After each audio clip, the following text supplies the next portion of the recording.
Hello everyone, it's Mia, Solitary Witch Tracks. As you know from my video, my altar video, I'm actually working closely with the Morrigan, or not super closely, but I'm starting to build a relationship with the Morrigan.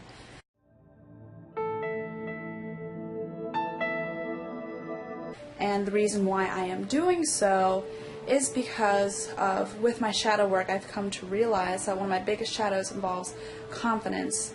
And a lot of it is me being afraid of embracing my fierceness or my confidence because of what others may think of me. Because my shadow totem is a boar, and a boar is all about taking action, doing what you need to do in that moment. And that is what I'm afraid to do. And the Morrigan is really helping me with that because she is swiftness, she is confidence, she is passion, she is all these different things in which a woman should embrace, in order to help you become powerful, to realize you are so much more. And so what I'm actually doing right now is I'm going to make a little pouch, a little magic spell pouch for the Morrigan in order to have a piece of her with me wherever I go, to remind me, that I'm just more than just me. I have all this confidence, I have all this stuff behind me, I have so much power within me that I can embrace it and not worry, and everything will be okay. And so I'm going to show you guys my little pouch, my little spell pouch with the Morrigan. Alright, so I'm going to go ahead and make my Morrigan spell pouch. As I was saying, I really want her, or I really would like for her to help me, and so making the spell pouch and keeping this on me is really going to help me to invoke the confidence, the swiftness, the passion that is the Morrigan, to help me embrace the inner power within me and become okay with it. And so I have a few items here. What I do is, I mentioned before, I do ghost medicine. And with ghost medicine, or I practice ghost medicine, I should say. And with practicing ghost medicine, a lot of it has to do with what the herbs tell me. I listen to the herbs, I listen to what they tell me, and what kind of medicine they're going to provide for me in this moment for my intention. And so I listened to my herbs, and these are what sifted through me, or I shouldn't say, these are what called out to me in order to make this Morrigan spell pouch. And so I have red rose petals, I have arnica, mugwort, lavender, benzoin, dragon's blood, and vervain. Now, dragon's blood, I specifically called out to me because of its powerful cleansing. It's just a very powerful resin to have, and it just really reminds me, and just really calls me and reminds me of the Morrigan and the power behind her. Of course, with the passion of the Morrigan, I have the rose petals, because if you read the story of how the Morrigan met the Dagda in the Mabinogion, it's such a passionate story. Their romance, how they got together is just so passionate, and she's not afraid of her passion. Arnica is a fiery herb, and it's mostly associated with Ra, Apollo, and Freya. However, the Morrigan, she does have a little bit of she does have a lot of fieriness to her, and so I decided that arnica called it to me as well. Mugwort and vervain for the protective properties. And so why I decided, or why these called out to me, is because the Morrigan is fierce. She protects her own. She looks out for herself. She will not let anyone take her personal power. And that's a lot to do with the shadow of confidence, whether or not you're giving away your personal power or not. And the lavender is kind of almost like a binder for all of it, just to bring it together in a soothing way so you're not overwhelmed. And then, of course, I have bloodstone. This is the stone. Okay, there you go. This is a crystal stone I closely associate with the Morrigan because it helps develop confidence, surety of yourself, and so I'm going to go put that in my pouch as well. Alright, so let's get started. So first things first, put a little bit of vervain in there.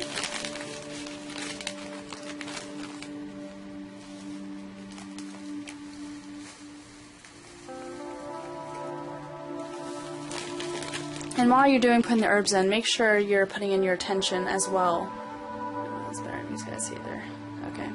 Yeah, make sure you're putting in your attention as well as you put each herb in for what you want it to do and what it calls for you to do.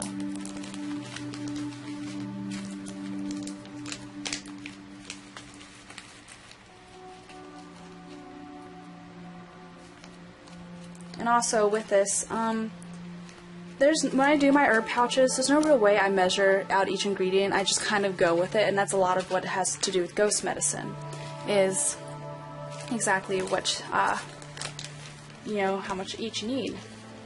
Okay, so I need a pinch of arnica.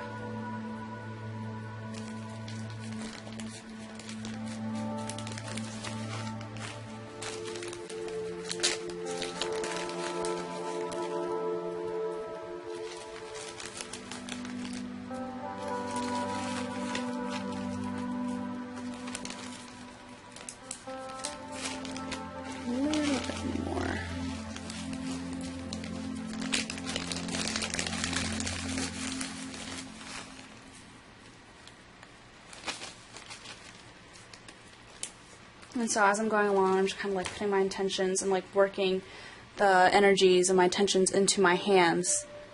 So that's what you kind of want to do when you do, if you're not very familiar with herbal magic. Each herb has its own properties, and whether you do ghost magic or you go by, a metaphysical book, make sure when you put each herb in, you give it a sacred intention to help boost it and help it come along. And I need one mugwort. Oh goodness, where I put it.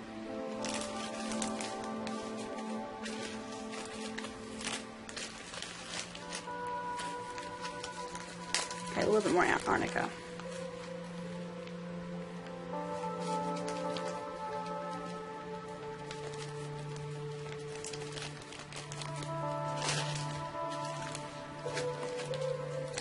And a lot more mugwort because I do not want to let anyone take my personal power. Hell no! Alright.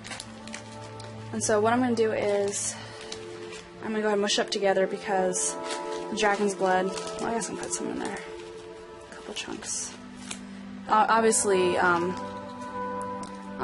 dragon's blood is not going to grind up. It is a really hard resin. It will melt. It's really cool actually when you burn it on a charcoal disc.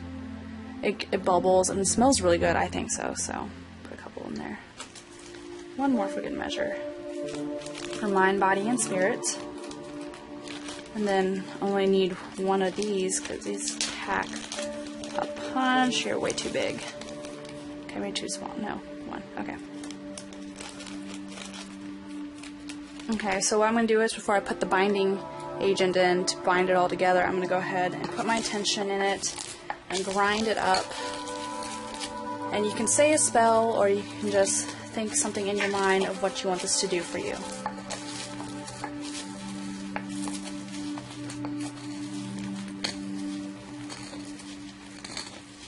And also if you do make spell pouches of deities to help invoke their aspects within yourself, another good way is to really visualize them and what they look to you and how they appear to you, because that can also be a really great way of putting the energies in there.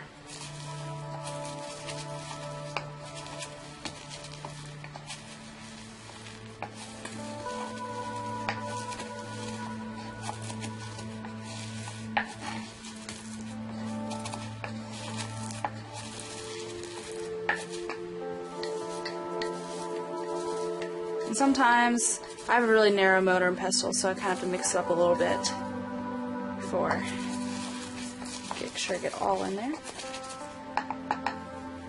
Alright, and now for the binding agent. Just a light sprinkle of the lavender, just enough to take the edge off.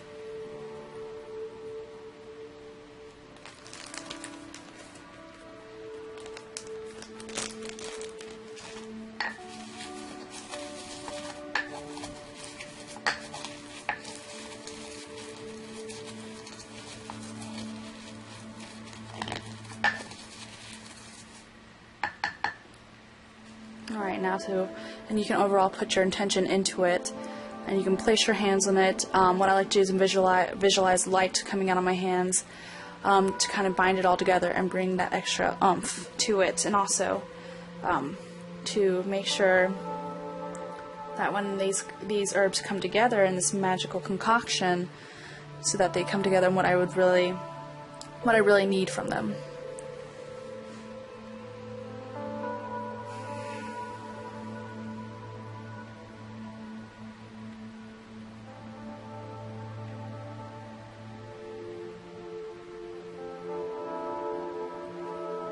Alright, now to go ahead and get these into a little pouch. So first goes in the bloodstone, and now let's get, I have a little metal scooper that I can use. It really helps me out.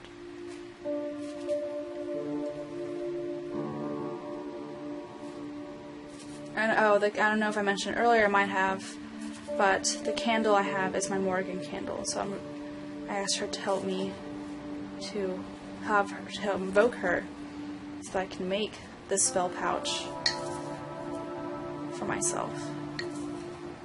Oh, it smells really good.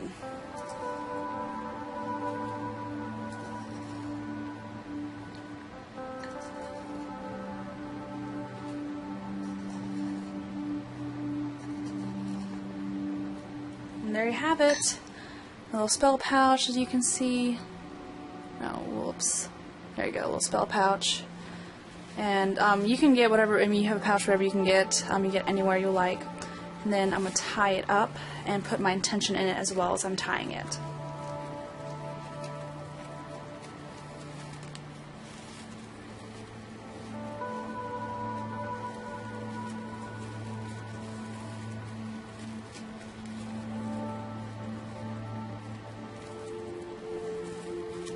And there you have it, a Morrigan spell pouch. And with these spell pouches, what's really good about them is that you can release the spell whenever you don't think you need it anymore, or whether you decide it's not working out for you. You can always release it by untying it, burying, or letting the herbs go in outside and releasing it that way. So, alright, I hope you guys enjoyed my little video about how to make a Morrigan spell pouch, or just how to make a spell pouch with herbs in general. I know some people don't like making videos of them creating their craft or what they're creating, but I personally, I don't mind. Some things I think are really personal. I don't want to share, but other things, I think can be useful, and at least with beginners who I'm not exactly sure where to go, these videos I think are really helpful, and so I hope you guys enjoy this. I know I'm going to enjoy this, so thank you guys for watching. Oh wait. So, yes, but thank you guys for watching. And